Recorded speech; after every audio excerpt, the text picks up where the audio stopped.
Just before we start, we all know that there's a problem in academia with people not getting paid for the work they're doing, particularly younger scholars. We at the project want to be part of the solution and not part of the problem. So we need your help to do that. If you can afford to donate £1 a month to support this project and keep it free forever, please go to our Patreon page at patreon.com/projectrs and sign up there. If you want to make a one-off donation, you can do that too through our PayPal button on the homepage. But together we can help to change the culture of exploitation in academia. That's patreon.com/projectrs. Now here's the episode. Welcome back, listeners, to the Religious Studies Project, coming live to your ears or to your transcribed reading eyes. From Edinburgh, my name is Chris Cotter, and I am joined as ever by David Robertson. Hello. Hello, David. How are you today? I'm pretty good. We are through the teaching year successfully, and importantly, the marking part of the year.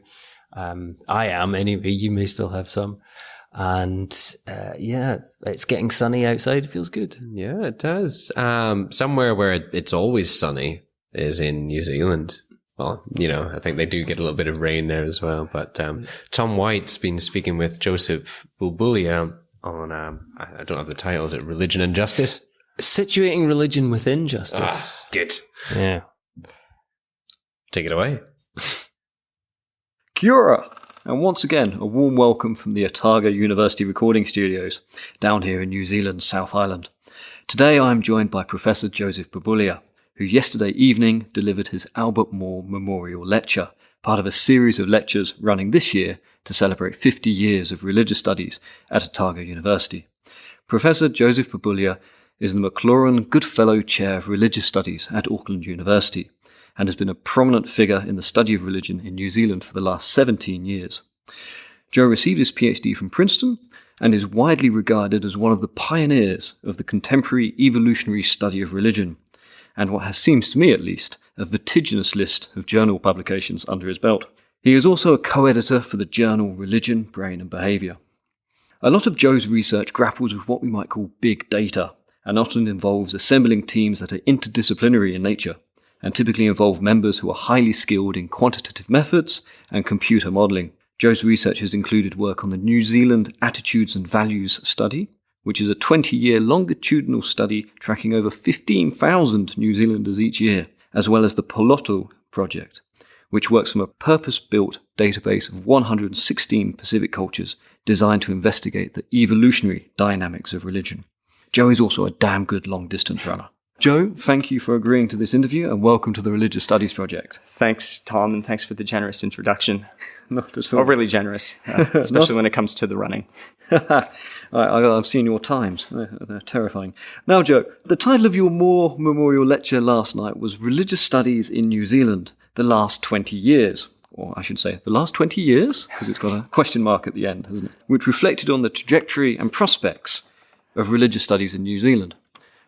But I was hoping we could begin with how you started the lecture, which was to cage your understanding of religion within a concept of justice. You said, and I quote, "I call religion and spirituality those features of nature," and we're talking about nature as that biology and culture criteria or kind of definition, "that combine to cultivate a sense of justice in people." Can you please explain to our listeners what this means?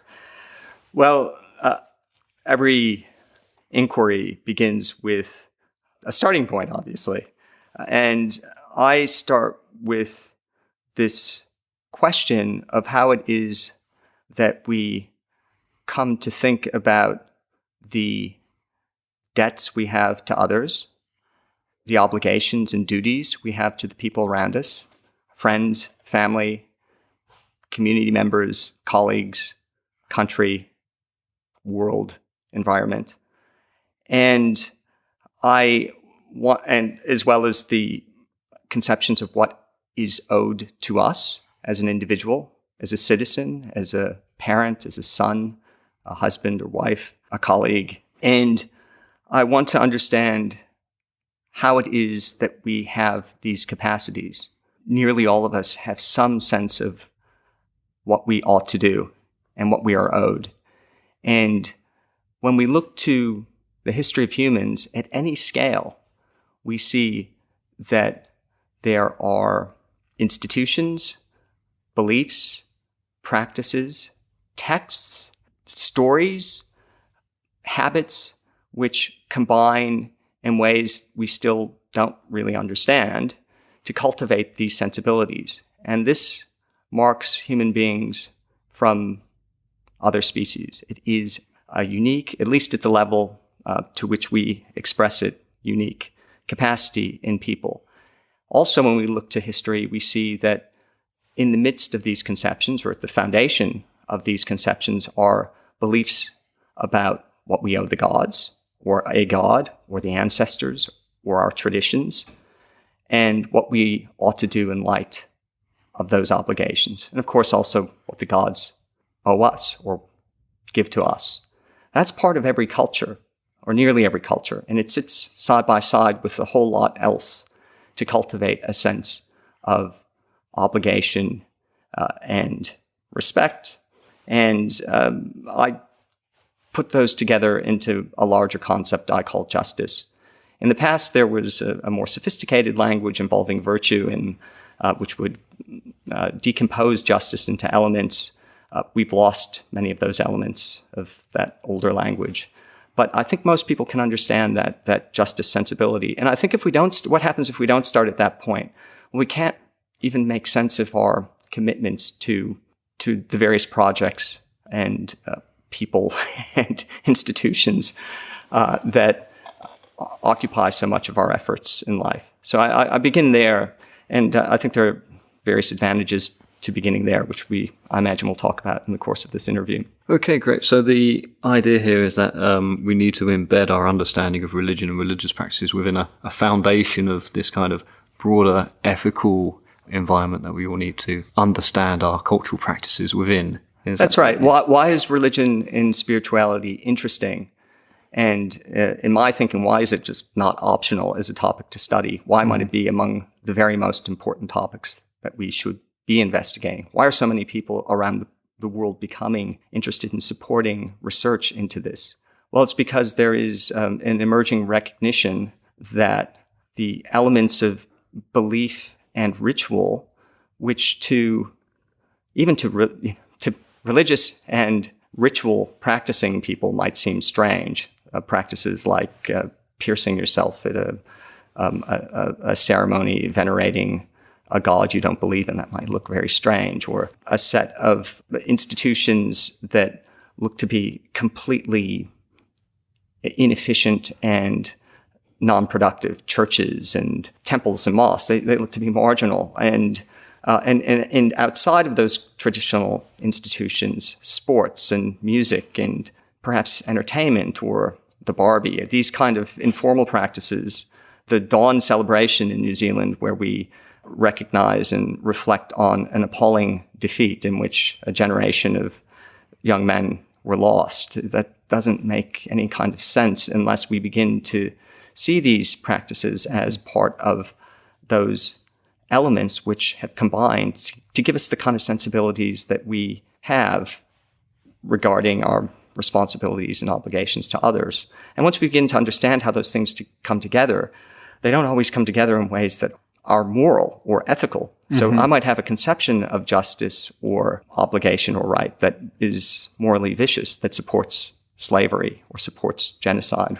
But if that's so, I really want to begin to understand how it is that those beliefs, practices, and vicious conceptions were propagated. Now, throughout the tradition of Western thought and Eastern thought, there are philosophers and theologians and historians who are reflecting on these practices and beliefs and presenting opinions and arguments about how we ought to reconfigure them in our own day to enable a virtuous society and community. And I think that is important to begin the study of religion with that conception of justice, because when we start with the concept of belief, which is certainly vital to understanding justice for so many people, It's because we have responsibilities and obligations to a god or the gods that we are called upon to act in the way we do. If we begin with belief, initially it might seem as if there's some kind of binary division of people. You believe or you don't. Well, that doesn't even make sense of these religious communities where there are debates about how we ought to respond in light of our obligations to a god or the gods or the ancestors. Those debates are impossible to make sense of with that kind of binary division. It makes it seem as if there's a great difference in gap between people who are not themselves committed to any god or don't believe in any god or spirit or ancestor or tradition, and those who do. It makes it seem as if that gap is relevant to understanding people's sense of justice. A wonderful and very influential series of lectures on me were given by my former supervisor, Jeffrey Stout, at Princeton University, gave the 2007 Gifford Lectures, where he goes into great detail documenting how it is that secular and religious people have stood hand in hand against secular and religious people on major issues of social justice. And his focus is throughout that lecture is mostly on slavery. You can't even make sense of abolitionism without understanding how it is that conceptions of justice varied within secular and religious communities. I'm very interested in that. Yeah, I mean, when you presented this idea, the first thing I thought was, Marx wouldn't like this, obviously seeing religion as this opium of the people and an ideology that keeps the poor people down. But in terms of thinking about the way that religious and secular organizations sit on both sides of that fence, you've also got liberation theology, which obviously incorporates Marx and would very much present religion from that kind of ethical social justice viewpoint. Absolutely. And in Jeff's lectures, if I can make a plug for them, they're not published yet. When they are, I hope that people look out for them. He looks at those examples going back to Lucretius on the nature of things. There's a long tradition of people who have argued that religion is inherently unethical. It's inherently enslaving of the mind. It's a coil around the mind that must be loosed. And that there is a tradition of thought going through Nietzsche and Marx and Feuerbach that presents that view. And that, of course, may explain many features of religious culture, religious institutions. It might be enslaving of the mind. They can give rise to appalling forms of injustice around us. I don't want to exempt, religious people. I don't want to claim that religious people are just and secular people are unjust. And it's quite the opposite. It's to really focus on those histories and to understand, in my own work, scientifically, how it is that these, in local settings and in global settings, at various scales, where the project remains the same. How is it that culture and biological endowment, nature, how is it that nature gives rise to these different forms? And I begin with the concept of justice also because it makes sense of the commitments of scientists. Scientists aren't outside of this. We have our set of ideas about what ought to be done, what people deserve in light of their dignity, in light of their possibilities. We have conceptions of how, the relevance of science in the curriculum. We believe that is enriching of people's lives, that they're owed that possibility. So without beginning there, we can't even make sense of ourselves, I think. And I think most people can have a very clear understanding of any time someone hasn't returned an object they borrowed or has turned up late for an appointment or hasn't responded to an email, we might have a sense of not receiving something we were owed. Anytime we feel guilty for forgetting to do something, forgetting to return an email or to arrive on time, we have an understanding of a relationship that's been breached. This emerges through a series of very natural experiences. I owe you something because you've done something for me, and it's not magical. Our parents have, for many people, parents have given us a set of conditions that ought to respond to with a sense of acknowledgement. And the people around us help us in ever so many ways. We should be grateful for that. But because of the help, it's nothing magical. It's nothing.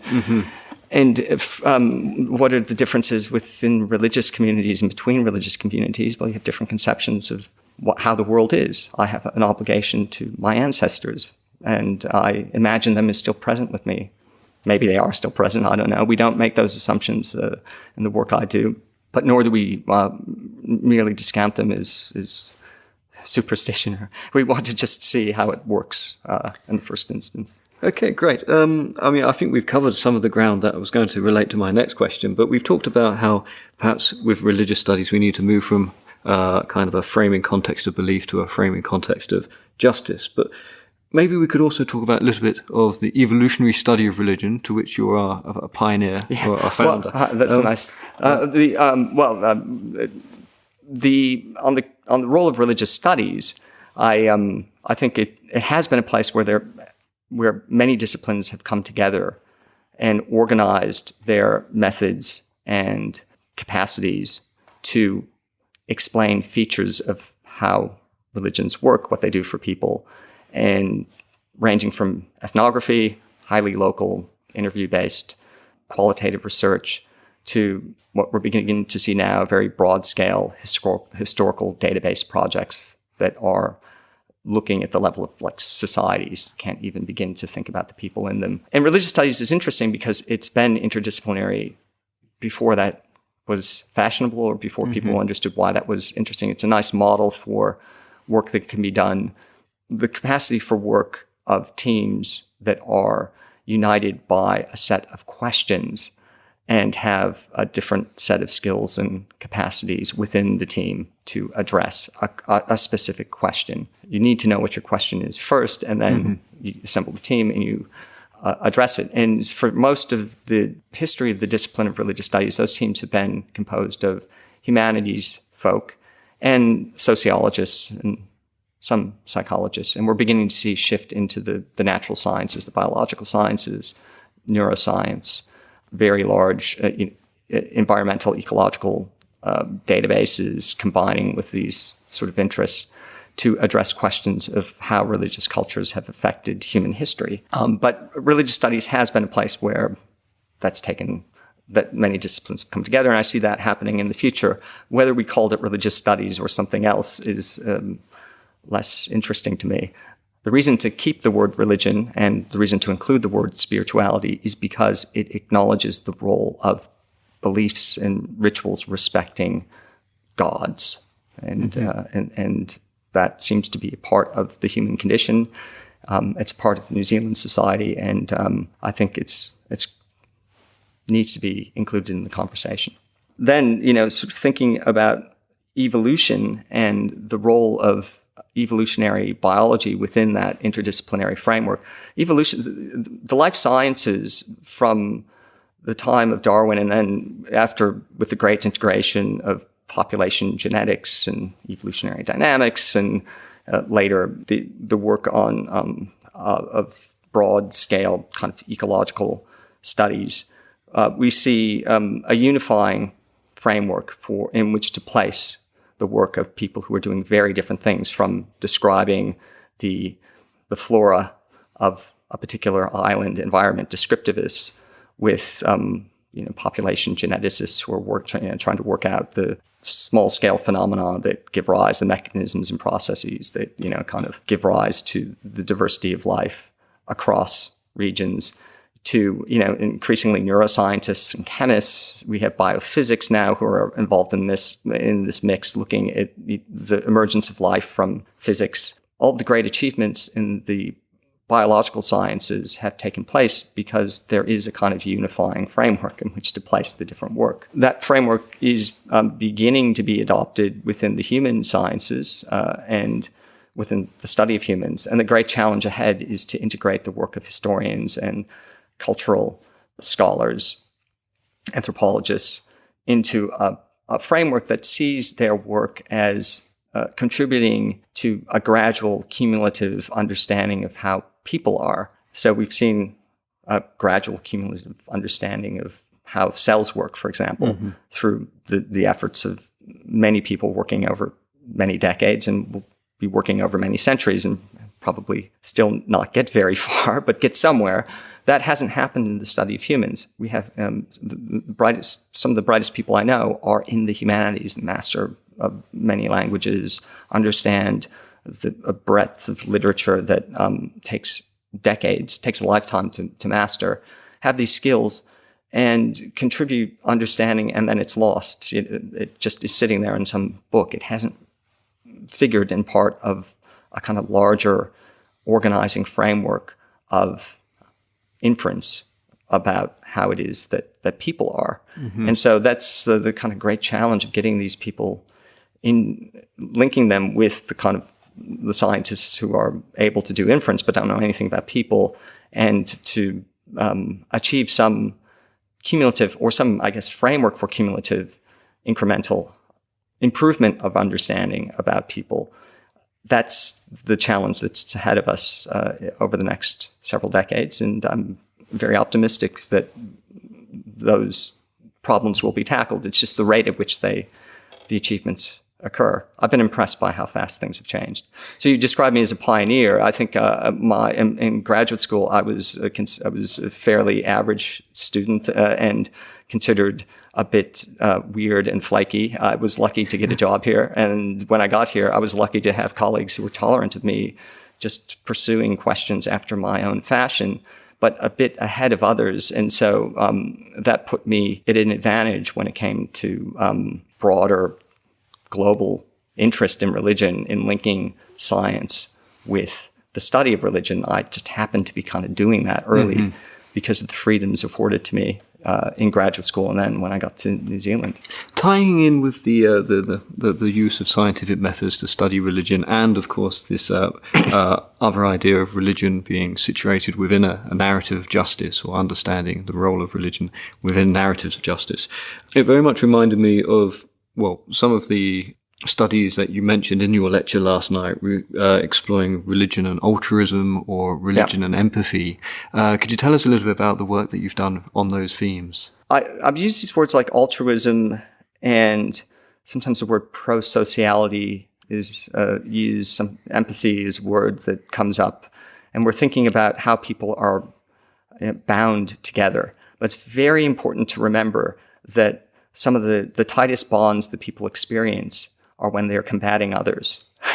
So I don't want to paint a picture of, human history as one of a greater emergence of impressive, empathetic response to other people. That melts down all the time, and we see history moving in cycles of achievement and then collapse, and with massive viciousness throughout that is supported through religious cultures and institutions in various places. So, but what are the great?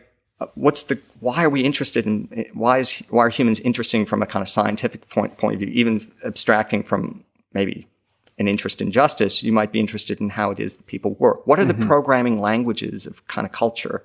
What are the programming languages that keep societies running? We just simply don't know. So when we begin to take an evolutionary framework, we can then identify in the first instance what the problems are. Why is it that people would cooperate when it's so risky to do so? Why don't we see cooperation very generally across the animal kingdoms, except among highly related species of insect, evolutionary time depth of hundreds of millions of years? Well, it's because very specific problems need to be solved. Problems about predicting what others are going to do, problems about figuring out what the motivations of other people are, problems about coordinating those motivations at scale so that people become predictable at scale, at the kind of scales we see, where you don't know others. You might not even see the partners that are responsible for the world around you, but you have to kind of trust in them. How does that all get coordinated? Then how does that coordination remain robust when it gets perturbed, when there is a breakdown of social order, when there's a collapse of a society? How does it rebuild? Those are kinds of questions that we can address very narrowly and specifically through evolutionary dynamics. First, we can characterize the problem. And then my early work was mainly theoretical. We characterize the problem, predictive confidence. How can I get predictive confidence from others? So what would the actual experiment look like? I mean, what would be the process for testing these kind of questions or thinking? Well, once we began, Darwin has a great sentence from his autobiography when he's describing walking with naturalist Sedgwick. Darwin was a great. Darwin studied theology as an undergraduate, but he loved nature and hung out with biologists. And they were in, I think, Cromwell Idwal, and they're walking along the banks of these hills and looking for fossils. And Darwin ignored the great evidence of geological change around him, the boulders that were strewn across the landscape, the vertical and lateral tormains. And he said, had the glacier been present, its features, these features would be less obvious. He used the metaphor of something like a house burnt by fire did not tell its story as plainly as did this valley. Had the glaciers been present, it would have been less obvious that they were there. And to make the point that we don't know even what to look for when we begin describing the patterns of cultural and human variation, both historically and culturally, cross cultures over history, and within cultures, within individuals, there are patterns of variation. We don't even, really even know what to look for in that variation until we begin to think about, in my own work, I became interested in very specific patterns of variation within humans because of a theory about human cooperativeness, by which I mean predicting what others are going to do so you can coordinate your activities to get work that you could never do alone. That's what we see in people around us. Again, some of that work is quite vicious. It could be war, it could be murdering others. How does that happen? Well, very specific problems need to be solved. So evolutionary dynamics, for me at least in the first instance, we're focusing on I've talked in large and perhaps general terms about how is it that people come together? How do we cooperate? How do we have a sense of justice? Those are very vaguely formulated questions. In science, how do we fix your teeth? It's a very vaguely formulated question. What it amounts to, I don't know anything about dental science, I probably should predict it, but I think it amounts to a very specific set of ideas about how it is that tooth decay, how do teeth work, what are the physical properties, what are the kind of the sensitivities to disease, to damage, to breakdown, how do you repair those, what kind of materials are available. You have all sorts of very, very, very minor. Does this material, work better than gold or lead or whatever it is that they used to put, the ceramic material? You get these kind of very, very narrow questions once you start doing science. In fact, science becomes laser-like in its focus. So we had these questions about cooperation. How is it that people predict others? And that led to a series of questions about specific ritual behaviors. So does moving together in synchrony, in coordinated body responses, which we see across many rituals, for example, in military marching, we see patterns of highly coordinated activity. And we see descriptive responses of people feeling more at one with each other. We have whole ethnographies written and devoted to these topics. Neil Durkheim, the founder of modern anthropology and sociology, is arguing that people come together in rituals to become united. So we began to look at these features of body movement. And then when you begin to test them, you just vary. First, in experimental conditions, moving together or moving randomly or moving in anti-coordinated patterns. And you begin to see, through a series of interventions, do people become more cooperative? Do they tend to volunteer more with each other? Do they become more cooperative in their predictions of what others are going to do?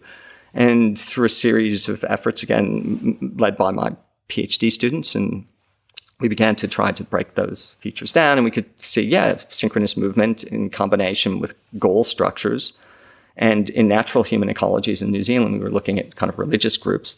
People who do that kind of thing tend to be more cooperative with each other. That gives us a sense of, wow, this stuff that looks to be completely incidental and marginal has a utility in solving some of these key questions that need to get solved for people to become cooperative.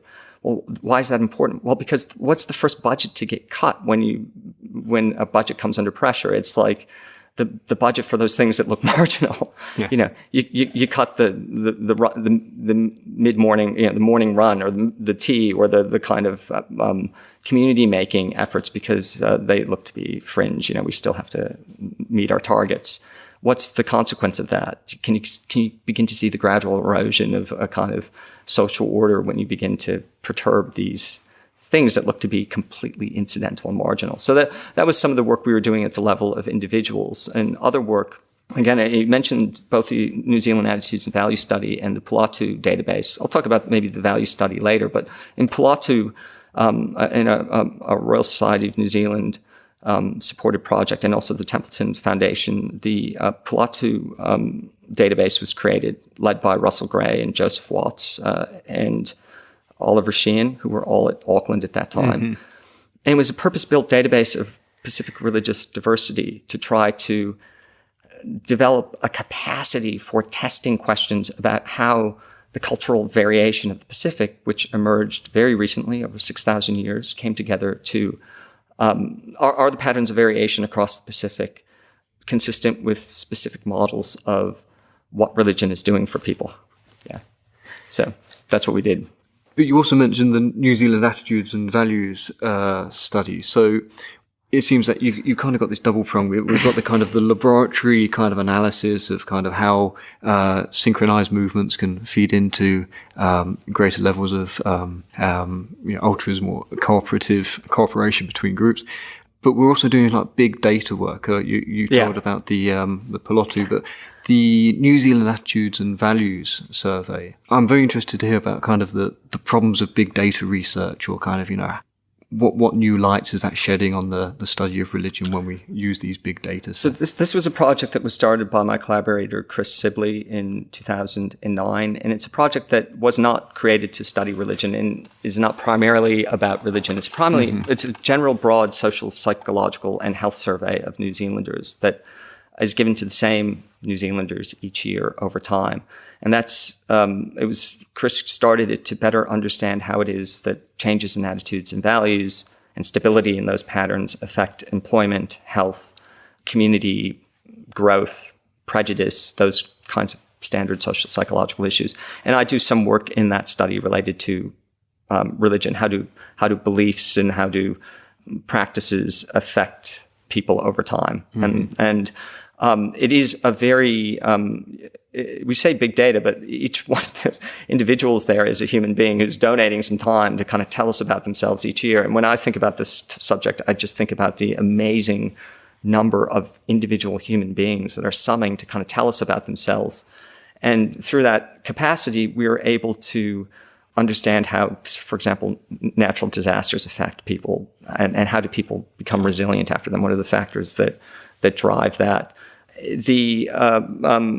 The study, the most important limitation of large studies or scientific studies at any scale is that it gives us inference. It gives us some scope of improved understanding with error bars around it.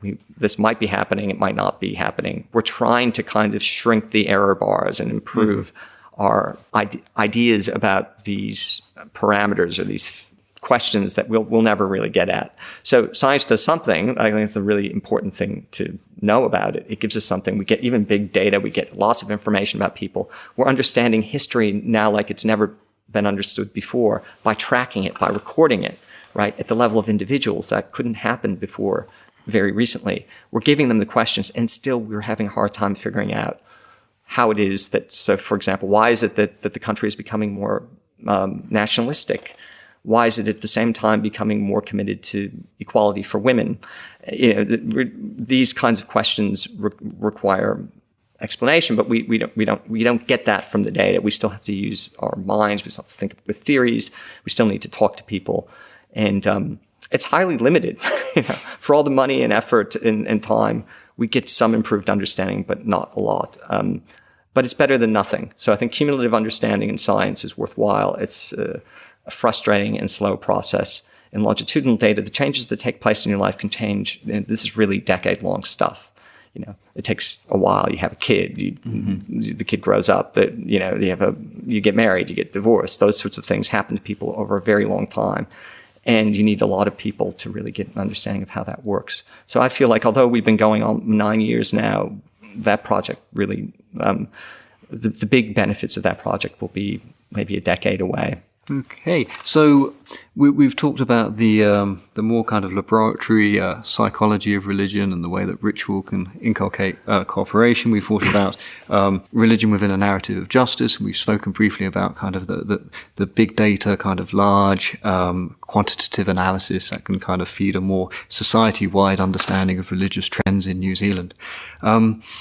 the study of religion in the next 20 years? How would you kind of, try and distill those experiences of research? Well, our crystal balls are a bit dirty. There have been wonderful opportunities to conduct natural science and scientific psychological research in this country. A lot of it happening at Otago. I see more of that in the years ahead. I see a tighter integration of this research with the work of historians here and of humanities scholars, mostly younger, I suspect. The rising generations, they get curious and have questions that they can see they can contribute to. I see more collaborative work that characterizes study in the sciences, less individual type emphasis in the study of religion and more teamwork, and increasingly across universities. So it won't be just Otago that's doing it, or Victoria or Auckland. We'll begin to see these institutions that appear, that sit between these universities. I think that'd be very healthy for New Zealand.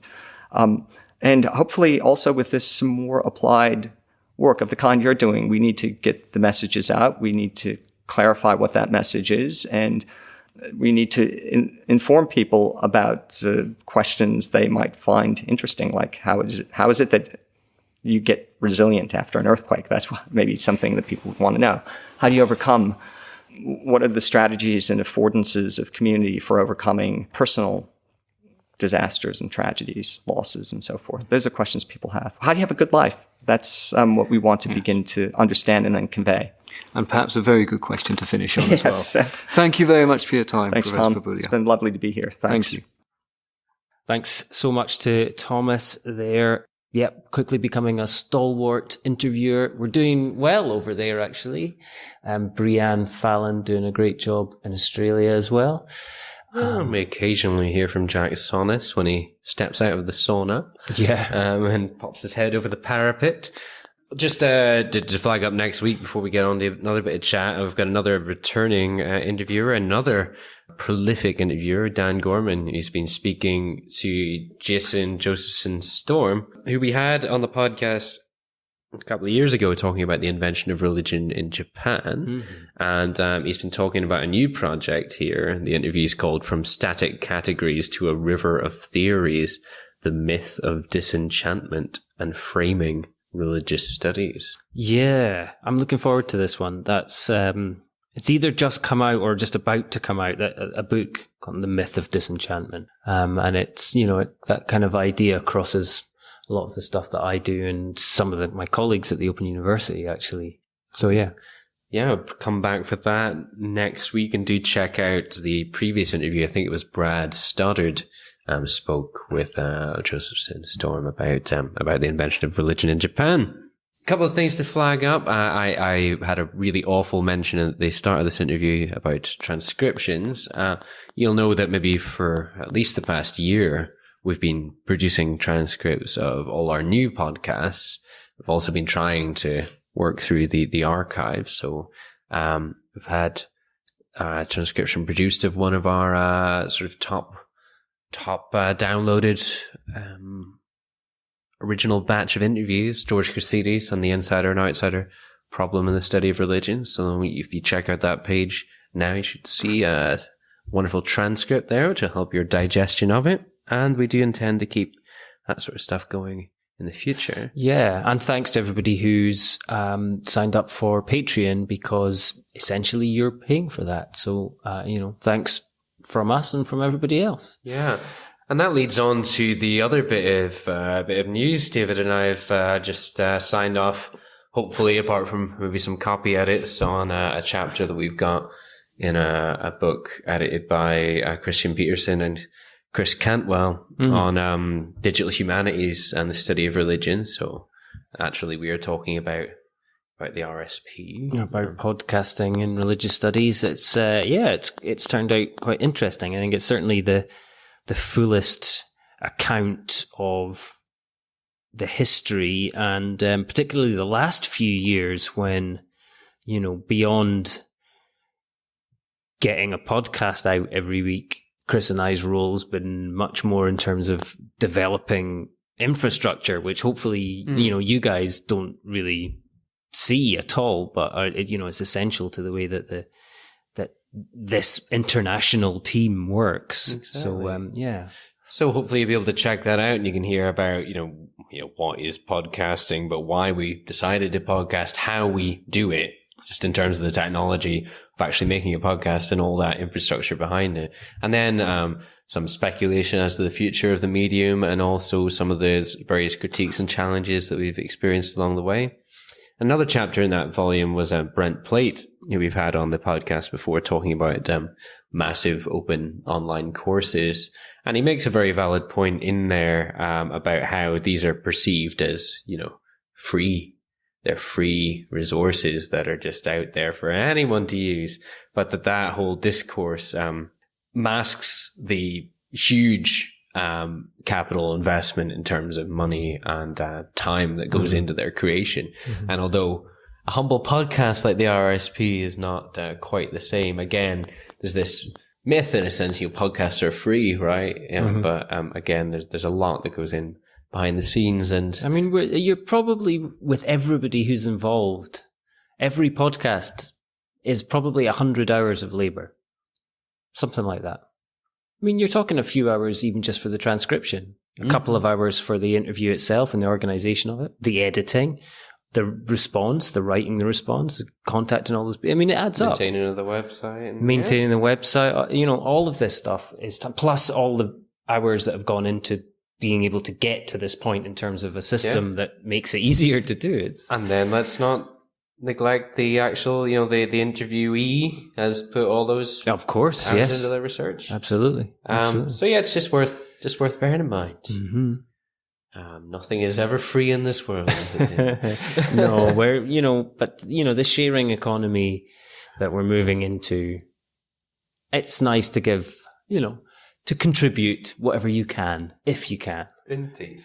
And also just there's a lot of discussion in that book, I think, about what would happen if this was actually part of our work time allocation. If institutions might eventually start to realize that, hey, maybe it should be paying people to be. In all fairness, I mean, some of my job at the Open University is doing this kind of stuff. But, obviously the Open University is a fairly unique case in Britain. But a lot of these technologies, the Open University is very much the tip of the spear in using these kind of ideas. So, yeah. So maybe it'll happen everywhere. We'll see. Excellent. We'll come back for Dan and Jason next week. But from us here, thanks for listening.